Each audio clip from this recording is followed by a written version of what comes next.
In this video, I'm going to show you how to circle crop video in Premiere Pro.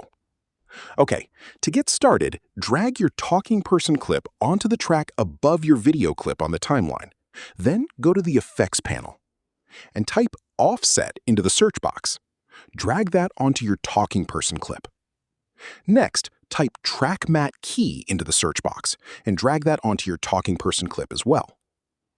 Okay, now hold down your mouse key on the rectangle tool to select the Ellipse tool.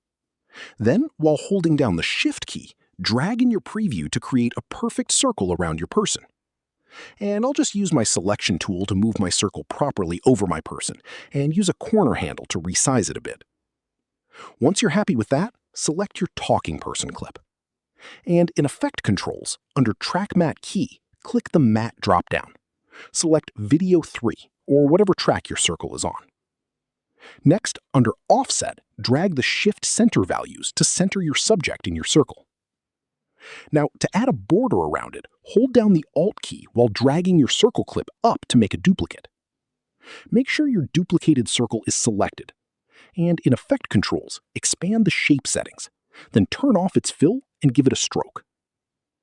Finally, drag to select all your clips except for your background, then right-click them and select Nest. Select your nested sequence on the timeline, and in Effect Controls, under Motion, adjust its position and scale to your liking. That's it for this tutorial. Thanks for watching, and see you in the next one.